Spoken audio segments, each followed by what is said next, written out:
I'll introduce myself and then I have a few disclaimers. So my name's Julie Morris. I'm a psychologist, although I don't practice clinical psychology in the sense of doing therapy. I do testing for learning disabilities, ADHD, etc. And I spent many 20 years coordinating the Learning Disabilities program at UCLA at their office, what's now called their Center for Accessible Education.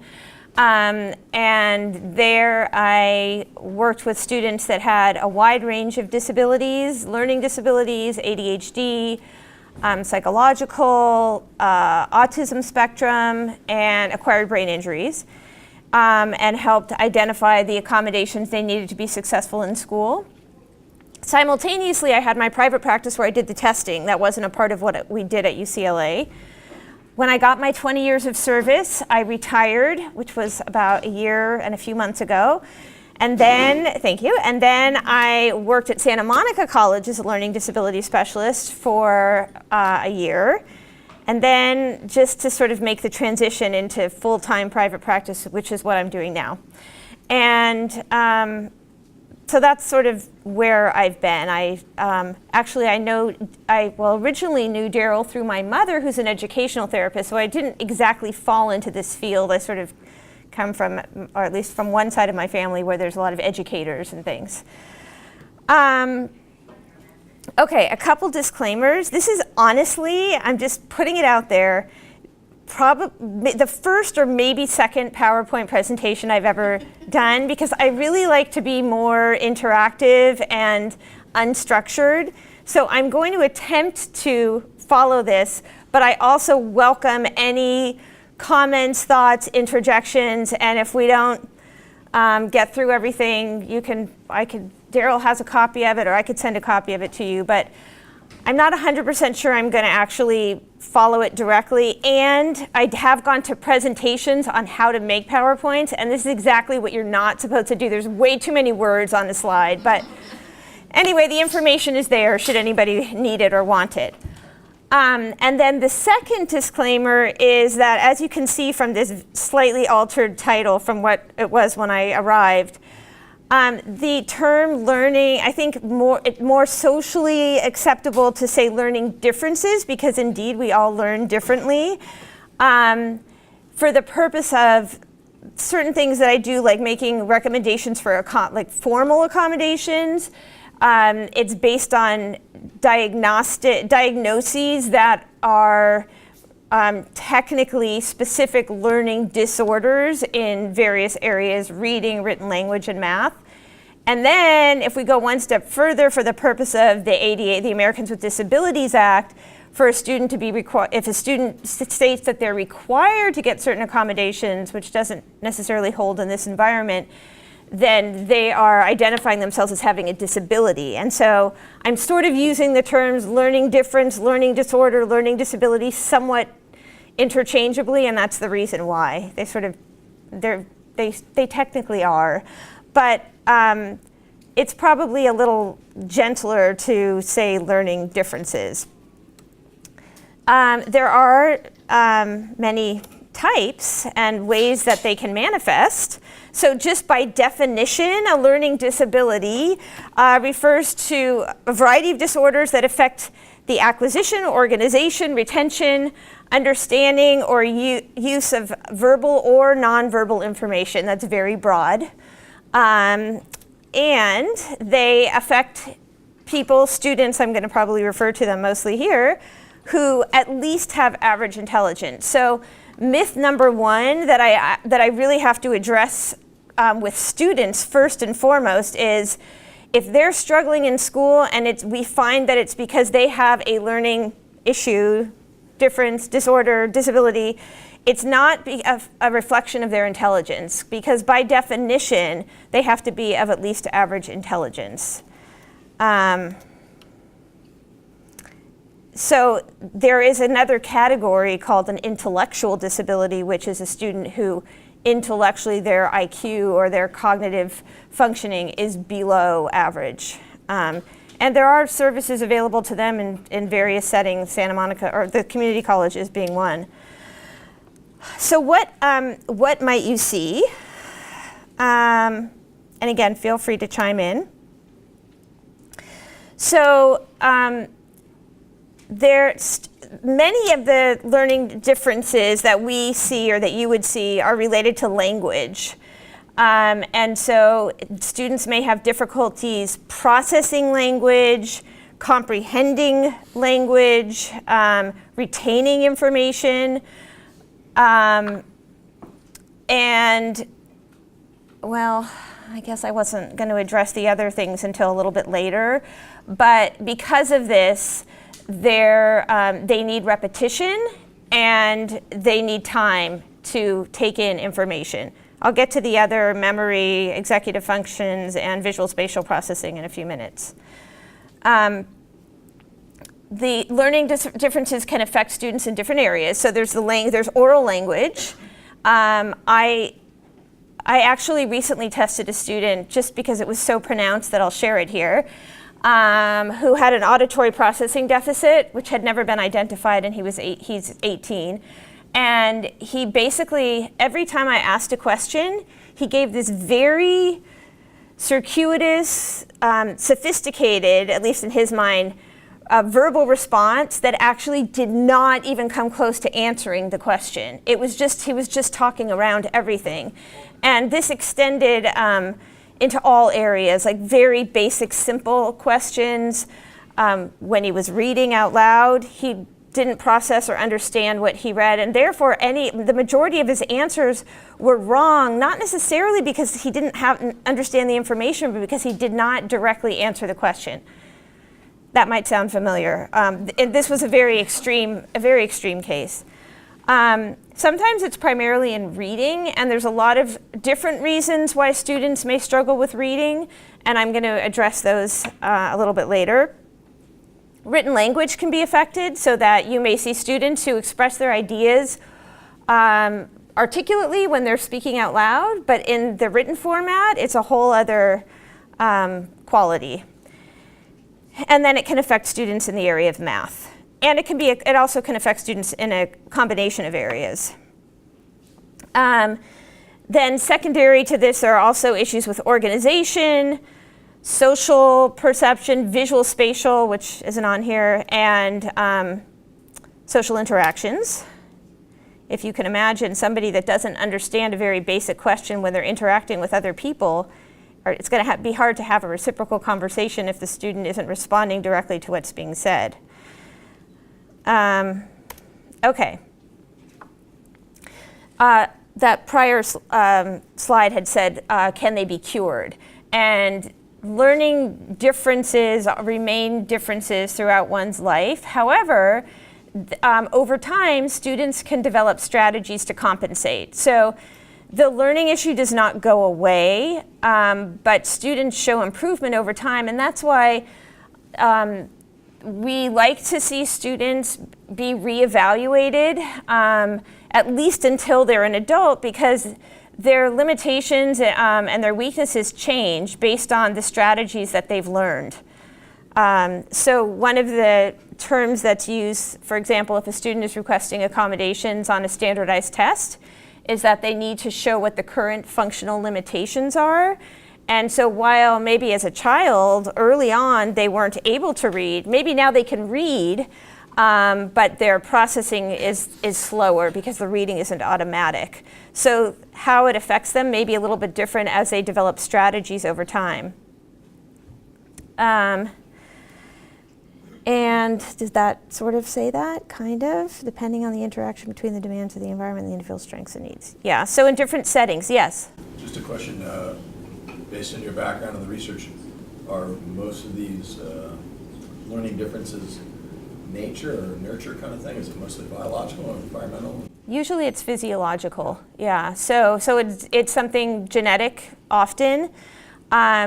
And that's actually another criteria, is that if a student comes from a background where they either didn't attend school or the schooling wasn't adequate, you have to differentiate, are they not achieving because they never learned or never were taught, versus having access to the information and not being able to process or retain it.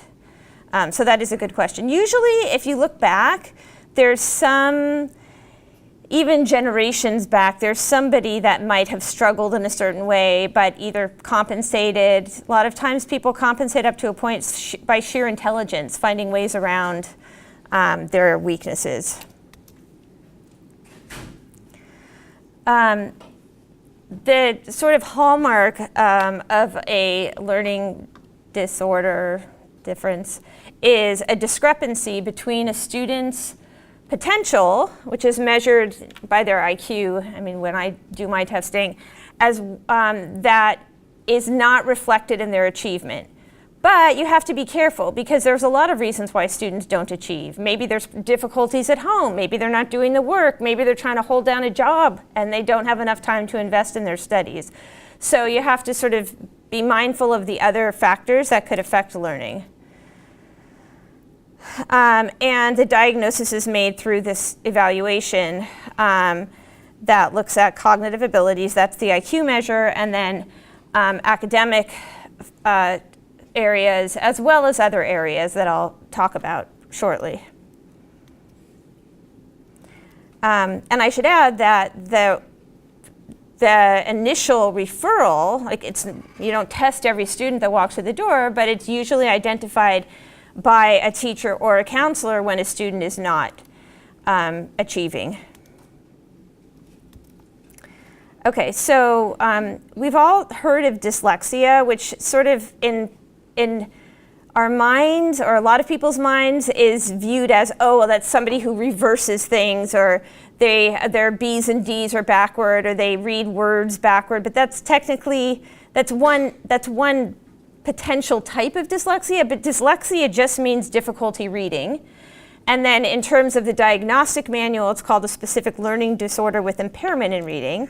And the reason for the difficulty is what I try to understand. So is it that a student cannot automatically decode words, so that there's an issue with phonics, and looking at a word that we might see and know automatically for them is something that every time they look at it, they have to remind themselves, oh, that's a C, an A, and a T. Oh, it's cat, whereas we look at it and we just know it's cat. So it can be due to an issue with phonological processing. It also can be visual. So it might be that a student reverses B's and D's, and when they read a word that starts with a B, they read it as starting with a D, and then they don't know what the word is. It also can be just how they read words on the page. If they cannot scan across the page visually and they're inclined to skip lines, that obviously can affect the accuracy and comprehension of their reading. So reading being, or dyslexia, or an impairment in reading, manifests in different ways. We've also perhaps heard of dysgraphia. Oh wait, I have another an arrow. There's also a specific learning disorder with impairment in written expression, and that also can manifest in different ways. So it might be the student who articulates his ideas very clearly in class, but when you look at the written essay, is disorganized, full of errors, spelling or punctuation errors, and does not reflect or demonstrate the full extent of his knowledge. Dysgraphia, which also just means difficulty writing, is also known as like the physical part of writing. So some students, if you think about writing, it involves a lot of skills. So physically you have to write manually. You also have to attend to the mechanics of writing, be mindful of spelling and grammar and punctuation, and you have to express your ideas in a meaningful way. So there's a lot of skills you have to integrate.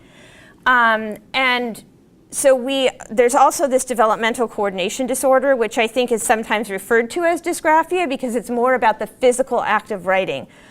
I would guess, just because it's more common in the male species, that many of you have seen writing that is completely illegible. And if you watch your students write, sometimes they write from the bottom to the top, their letter formations are off, there's inaccurate spacing between words, and They do the minimal amount because it's clear from their pencil grip and just the effort. Some of them hold their breath while they're writing, that it's too much energy. That's a good opportunity to use a computer, but we'll talk about that also in a little bit. And then dyscalculia, which is basically a math disability. Typically, that's a student that has not internalized their math facts. So for those of you who are math teachers, the ones that are counting on their fingers constantly and get stuck on the very basics, not necessarily making careless errors unless it's strict, like the basic computation of math facts that they don't know automatically. These are students who probably are going to need to use a basic calculator all through their schooling, which is okay as you get into higher level math. But we also see students that might know their math facts but then don't really have a conceptual understanding of math and cannot compute or set up problems accurately or reason through math problems accurately. Okay, then there's some other sort of, these are not specified in the diagnostic manual, so they're sort of in the other non-specific category. So there's the auditory processing deficit, which is the student that I just described to you who doesn't process information auditorily. Actually, in his case, I think it was a more general language processing because the same was seen in his reading comprehension and his retention of reading. To be honest, I don't see auditory processing deficits all that often, and it's a little bit hard for me sometimes to differentiate between that and attention issues.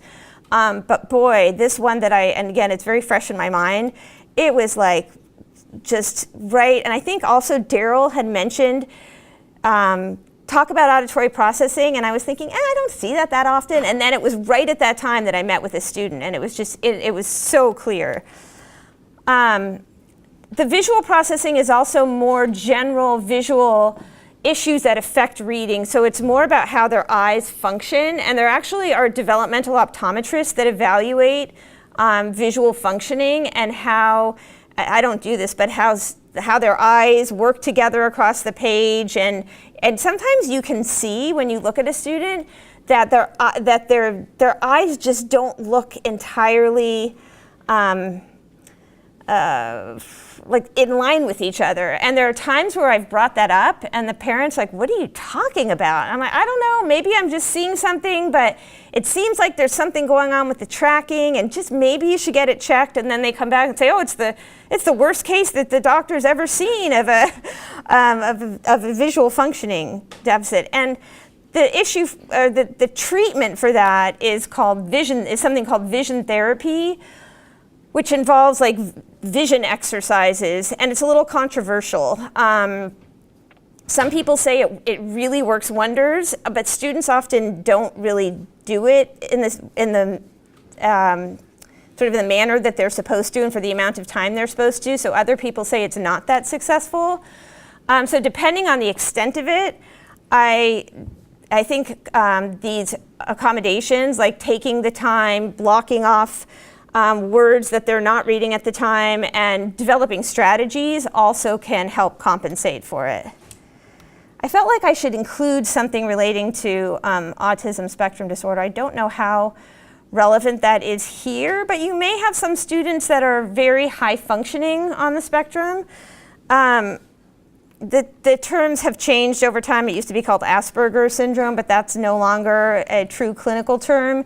And those are the students that are very, very bright and have very specific interests, often very verbal and sometimes too verbal, disruptive in class, always sort of just speaking out, a little socially inappropriate, sometimes very socially inappropriate, with some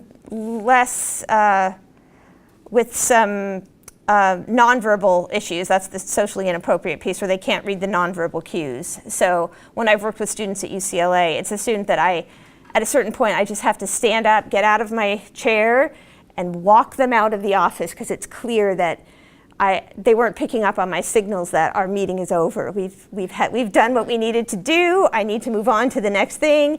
Okay, we'll see you next time, and they're out the door.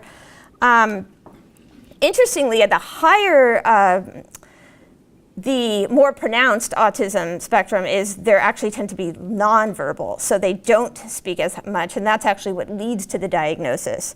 So you see a wide range in that area, and it's somewhat unusual for that to be diagnosed for the first time in high school. But another interesting case that I just had was a student who went through the regional center and was diagnosed with autism spectrum disorder as a preschooler, had a lot of intervention, a lot of social skills training, applied to private kindergartens, disclosed the diagnosis and was not admitted anywhere, then applied the next year and did not disclose the disability and was admitted everywhere, very bright, and went through literally his entire schooling through high school at a very high achieving college prep school in the Los Angeles area, not Loyola, but similar. And when now going off to a very high caliber private school where he has an athletic scholarship,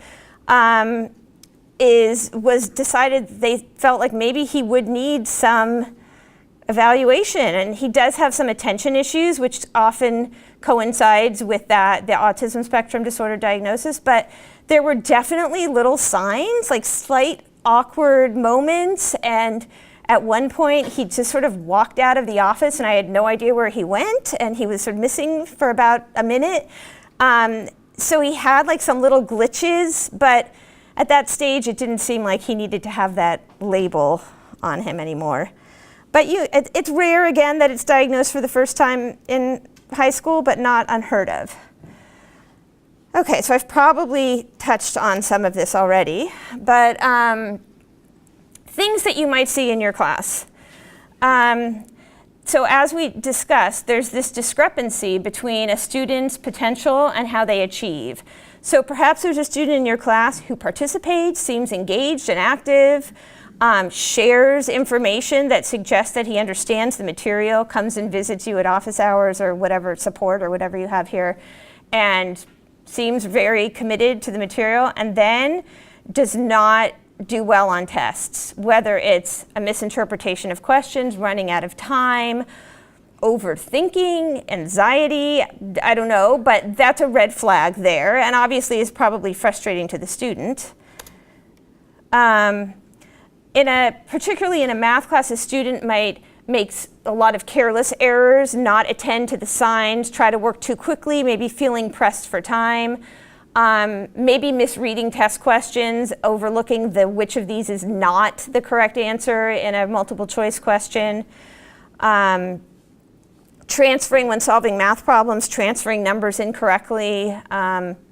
So if you analyze if the student is upset about the result on the test and you actually sit down and look at it, if there's a pattern of errors that suggests, I see the student really knew the material, but something's getting in the way. They're making a lot of careless errors. Are they rushing?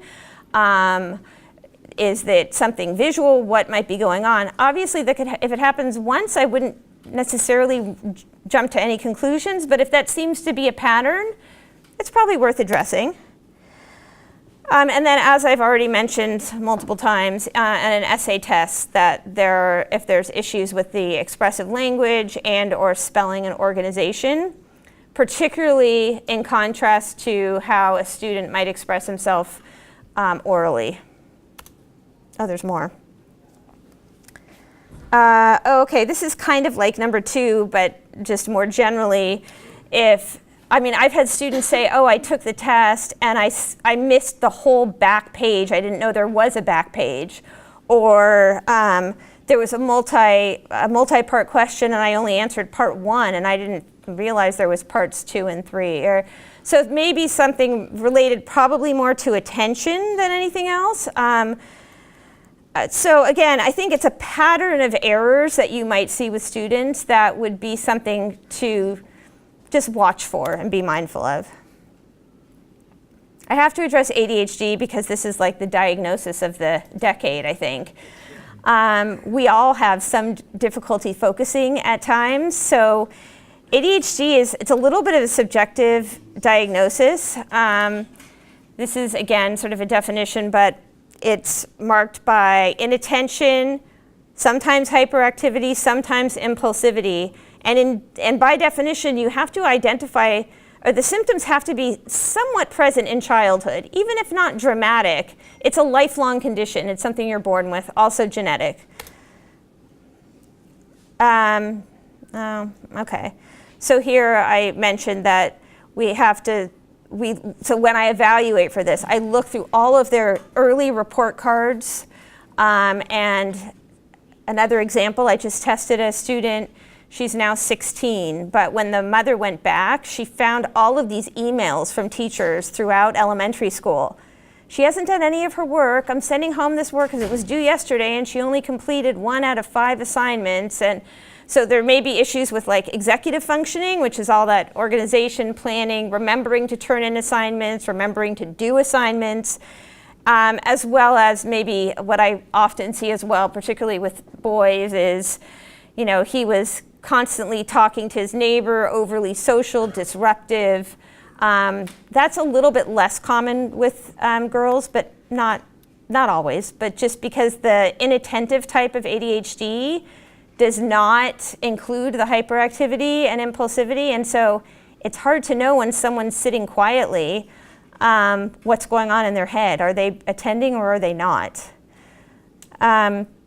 It also has to affect students in more than one setting. So when I have a student say, oh, I can't, I'm sorry, did you raise your hand?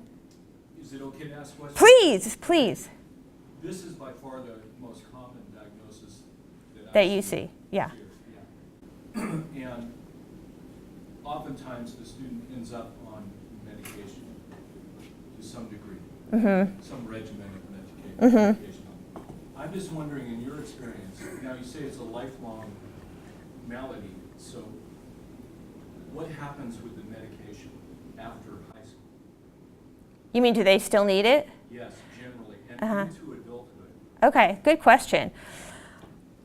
So Even from year to year, because some of these boys are quite young, and they tend to at times go off the medication, at times stick with it very, very strongly. So there's a wide spectrum of relationship to medication, which a lot of kids do not like the side effects of medication.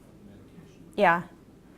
So, okay, so the medication, and I'm not a medical doctor, but just from my experience, there are a variety of different medications. The most effective, and that's from my perspective, is a stimulant. And that's what you've heard of, like Ritalin or Adderall or Focalin. There's a whole host of them now. The issue with those medications is that it can affect appetite. And so as a result of that, if students aren't eating, they're not growing. And if students aren't eating, they're becoming irritable. And so that is a potential side effect. If they take it too late in the day, they can't sleep. It's kind of like drinking coffee all day long. And there are people, by the way, who self-medicate by drinking coffee all day long. So that being said, the medication, which is a personal choice, and I do tell families that, it can be life-altering in the sense that a student has said, I have never sat down and read even a single chapter of a book, and I was able to, yeah, and they can read a book from start to finish and stay focused on it. At least one chapter. Or at least one chapter. The medication is in and out of their system pretty quickly, so it's not like an antidepressant where you have to take it every day in order to have the ongoing effects. So there are a lot of students who might take it just during the school week or the school year and then go off of it and have like a medication holiday. Some doctors don't approve of that because particularly if there's behavioral issues, then it sort of leaves the camp counselors in a bit of a bind. And then students are getting, disciplined and feeling badly about themselves when there's really nothing, it's somewhat out of their control. So as far as the medication goes, once they leave, it is very prevalent in the college setting. It's a little bit of an issue that there are people who sell medication, who buy the medication, because apparently it can help anybody focus for an extended period. But what I tell students is that when they're doing what they're passionate about, presumably once they get out of college, there is also, I mean, sort of the gift of ADHD is an ability to hyper-focus. And so when they're doing what they like, nothing can take them away from it, which is why a lot of these young men, their parents complain to me, oh, well, they can play video games for hours and hours and hours, and I can't get them away from it. And that's because when they're focused, they are really focused. But when they're not, they're not. So I tell people, and I mean, if it's not a very clear-cut, dramatic case, I don't necessarily, I mean, I just recommend more behavioral interventions. If it's a case of a student who's really failing and struggling, I worry about his self-esteem, and I feel like at that point it's worth at least trying, because then at least they know, is this helpful at all? Is it not? Are the side effects tolerable? Are they not? And I'd say if it's not going to have a completely positive effect with minimal side effects, then it's not worth doing, but at least you've tried it. And there are people who've tried it earlier on when there were fewer medication options and now are, revisiting the diagnosis and sort of considering trying it again. But the problem is there are a lot of students who take the medication and report how helpful it is in being able to focus, and then other students go to their parents and say, well, so-and-so, I think I have ADHD too, because this person does what I did, but then they take medication and said it's really helpful, and I think I need medication, and there's the snowball effect. It also has to be present in more than one setting. So when a student comes to me and said, I can't focus when I read my textbook, I mean, that's true for a lot of us. That's not ADHD. That's just like the nature of the beast. And so you see it in different areas of functioning. So it's the student that, in terms of executive functioning, can't get out of the door in the morning, has just a completely inaccurate internal clock where you're at the door saying, we're 20 minutes late already, come on, let's go, and there's no sense of urgency. I need to get to things that you have to do in the class. Okay. And so it also affects them. They're late to events. They miss things. Their friends start getting annoyed. They can't sit through a movie or through a dinner with the family. So there's a lot of signs. It's not just having trouble getting through textbook reading. And so it interferes with the quality of life in multiple areas. And it's not explained by something else. So when I have a student who comes in and there's been like sort of an emotional crisis in their life, or there's significant anxiety, then you sort of have to tease out.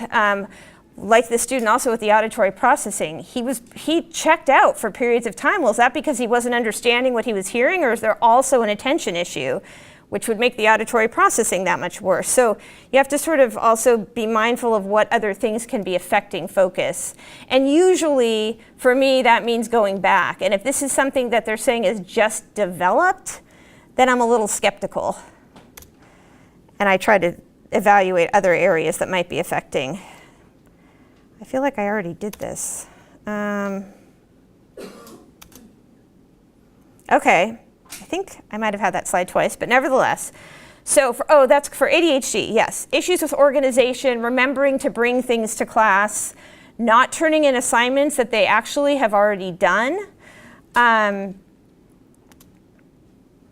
Material is presented in a very disorganized fashion, like the math problems aren't organized on the page, the writing is disorganized, it's illegible, the name isn't on the top of the page, consistently. Again, once in a while, maybe not. The student is staring out the window, does not seem engaged, or is distracted by other people or other things going on around him. Again, you're talking patterns, because Patterns. Yeah, so it's like one day where they forget their homework. Yes. Okay. Yes, students can be successful. Consider the factors that are affecting their achievement. We talked about that.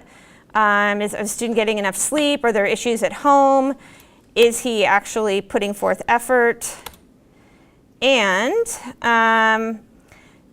if the student is not achieving in spite of very high intelligence and a desire to do well, then that is a red flag.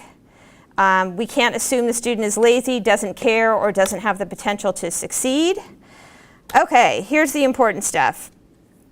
If you have a student that's consistently checked out in class, move him to the front of the room so that he stays a little engaged, maybe a tap on the shoulder or a reminder that he needs to redirect his focus.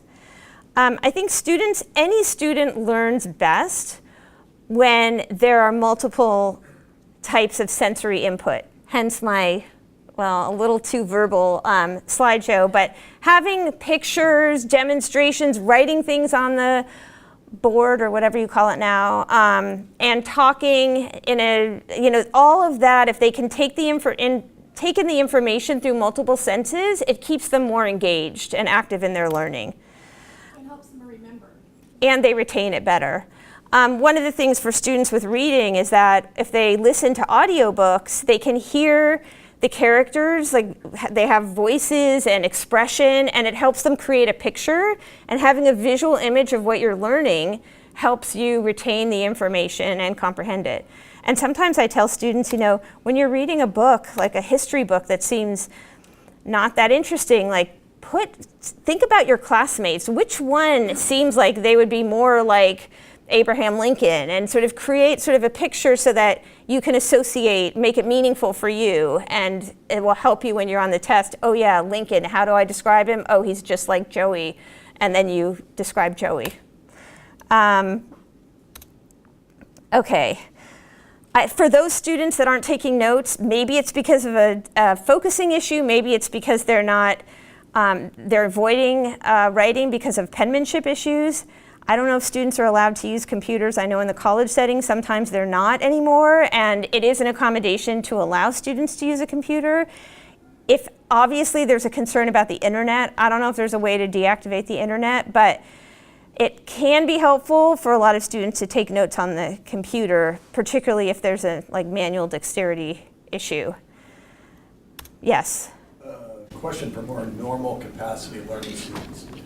I don't know if you have any exposure to this type of information, but have you found that it's better for them to take notes on computer or handwriting?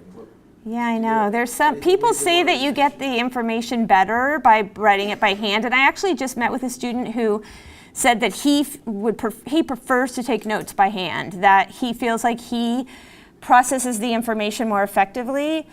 But when it comes to writing an essay, he needs a computer because he can't spell. So I don't know how he reads his notes. But I think, Daryl, is there research to support that physically writing helps in some way with the processing? If they can actually write it. If they can write it, yeah. If they can't write it, then it's not going to be a helpful process. So.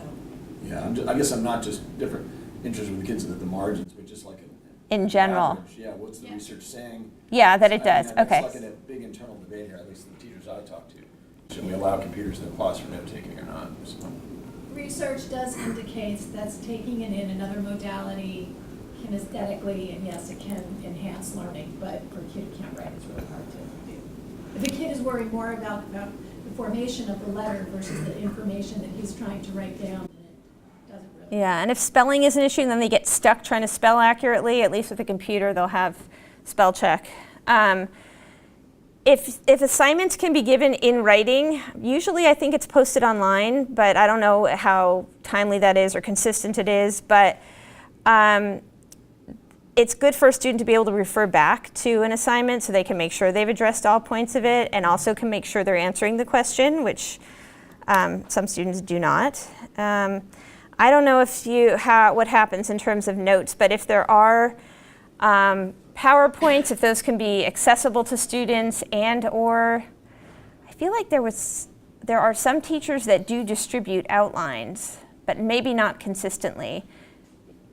I always have a little bit of a problem with that, in that I want my students to take notes. Mm-hmm. If I make my notes available to them, they don't take notes.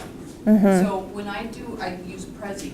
When I do a Prezi, they say, are you gonna link this on Canvas? I said, no, take notes. And if you have a problem understanding it, come see me during office hours. But if I just link what I am presenting in class, they won't take notes. They'll just say, I'll look at it later. That's absolutely a problem, and one way around it, a teacher at a school told me, in a high school told me, this is what she does. the last class of every week, the last 15 minutes of the class or 10 minutes of the class, she says, okay, work with a partner on your notes. Team up with someone and work through your notes. And the kids sit next to each other. Oh my God, I missed that whole part. She said that. And That's a great idea. At that point, they're talking about it, they're interacting, they're sharing notes, they're studying, they're getting the missing notes. It's a wonderful, wonderful way for them to. You know what else they do? They choose the smartest kid in the class to take the notes, and that kid shares them with everybody else. But if they were to talk about it, if you gave them time and said, here is a chance for you to talk through your notes with someone, who cares if it's someone else's notes that they got on Yeah. Thursday? They're just spending 10 And that's good college prep skills too, because they do have to know how to take notes. That's a great idea. And if the kid says, oh, Bobby never has his notes, then Bobby, you're not doing this anymore. This is, you have to be a partner in this. If lectures are coming from textbooks, but the textbooks aren't provided, it's helpful for some students to have access to a textbook to make sense of the material in a sort of in a larger framework. So I don't know. I know that more and more their teachers aren't using textbooks. Some students actually prefer that, others don't. But if there is an option, if a student does have that need, I don't know if there's, can you elaborate on how that is or isn't playing out? I think, we'll refer to just do and it's perfectly okay, college does it too, where they're just doing a presentation or giving a lecture. And then the kid doesn't take good notes, doesn't have access to good notes, can't go and read the book to fill in. That's really challenging for a kid with any kind of auditory issue. So if the kid were to know, oh, tomorrow he's lecturing on chapter 5, I'm going to read chapter 5, and he'll be kind of have an idea of what it's about. So when the teacher's saying things, it'll make more sense to him. Yeah, to be able to read in advance, yeah. Read in advance is a big help for kids with any kind of auditory and even visual processing, Yeah. even graphomotor, because if they know what the words are, because they saw them the day before, it helps them. Yeah, and I'm encouraging students now also to use other resources like Khan Academy just to get sort of a broad idea, because I'm finding a lot of students that are over focusing on details and they can't then apply information because they're so focused on memorizing, and they don't see how all the details relate. And so I'm trying to help students find a balance between, yes, I understand there's certain details you have to recall for a test, but more importantly, you have to understand, no, don't just rely on rote memory, but you have to be able to relate and then apply this knowledge. And so sometimes I'll tell them, like, if you don't understand sort of the general idea, like what were the reasons behind the Civil War, go on to YouTube or Khan Academy or something, and there are people who explain it. I mean, you can't rely on that solely because different teachers have different expectations, but at least it gives them sort of a general understanding.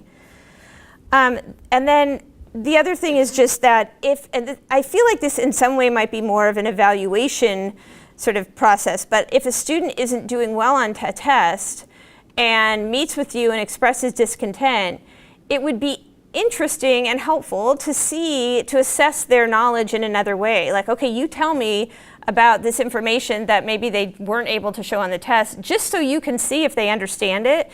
An alternative testing format is not something that's going to be approved in a college setting necessarily, but at least for the purpose of knowing whether there might be something going on, it would be helpful to see how much information they really do know relative to what they showed on a test. Oh, good timing. Is there anything else that could be implemented in the class, or do you all have any concerns about things that? I mean, there's also, of course, the standard accommodations that I think students are requesting for tests, which is extended time, and the reasons for this are, extended time isn't going to help somebody who doesn't know the material. So if they don't know it, it doesn't matter how much time. They could have all the time in the world. But for a student whose reading is slow and they need to reread prompts or passages, or they need to slow down and attend to signs and read numbers and signs out loud when they're computing, it often takes more time. I think it's somewhat accommodated in many schools now that have block schedules, because if they give an entire period, the test isn't always designed to take the full amount of time. But I know there's a lot of students requesting extended time. I really think that students, if they don't need it, are not going to want to spend more time taking tests. But maybe I'm naive that way. I think because we see ADD and ADHD probably more than anything here at Loyola, I just think a couple things are really help students is allowing them, if you're gonna collect a paper, if you say the paper is due on Friday, just have a place where they can turn it in on Friday. Oh, Because if you say, okay, I'm not doing that today, I'll collect it tomorrow, the kid with ADD is going to lose that paper between this day and this day. So maybe just have one place where the kid knows, my paper's due, I'm gonna open my folder at the beginning of the class, I'm gonna take it out, I'm gonna put it in the desk, it's there, okay, it's in the box. That really helps a kid with ADD and ADHD. It really Yeah. helps executive functioning disorder. Yeah, even if they have a little sticky on their desk or something, I mean, I guess you have different periods, so that might not work, but turn in homework. You know that at the beginning of the period, that's where it's gonna go, and if you review homework with them, then at the end of the period, put it as you leave. If there's just some kind of system in place, because in college, the reality is if they're turning in a paper, a hard copy, and it's a large lecture hall, there's usually a place for the student. It's not, turn your tape, sometime today, turn in your paper. If there's a place where you turn it in, that would really help a kid with ADD and ADHD. Yeah. I think the other thing is understanding that sometimes a kid just needs to get up and stretch, so even though you want to lecture for 50 minutes straight, sometimes just taking 5 minutes somewhere in there to let the kid stretch can make a huge difference for a kid with ADD and ADHD, especially when he's not medicated. Yeah, and if you are aware that the student has that diagnosis, and or if you're observing that they're getting really antsy, you could even say, you know what, I need something from the office, can you go get that for me? Or something that does not make it seem disruptive, or like they're getting special treatment, or that they're being sent out of class, but that it's just your observation and sort of giving them that opportunity to get rid of all their internal restlessness. And using Canvas is a huge help because a kid with ADD, ADHD, executive functioning, auditory processing, dysgraphia, any of those issues, remembering, writing down assignments, getting assignments done is challenging in and of itself. So if there was a place where they know all of that was documented for sure, every single thing he needed to know was in one place, it makes a huge difference. So being able to go and see that every assignment is like, oh man, I gotta get this done, as opposed to, he kind of mentioned something about something, but he said it wasn't gonna be in Canvas. I have no idea what that is. And he has to now spend 10 minutes calling somebody to find out who it is. And quite frankly, that usually, with a kid with ADD, it's usually not just a quick phone call. It's Yeah. forgetting why he called the person to ask the question. So. And I do see a lot of parent-son, loyal son arguments about, you know, the mom explaining in front of me how they don't turn in the assignments. And, well, it wasn't in the, how was I supposed to know? It wasn't posted on the Canvas or whatever. And they, you know, if the parents can be assured that they can rely on that, and the students know that they're accountable to that, then there's at least less of those, or fewer of those arguments, hopefully. But yeah, that issue is a big one, the executive functioning and not doing the work. And sometimes they're not doing the work because it's too overwhelming and to even just sit down and try to sustain their focus. So, I mean, I recently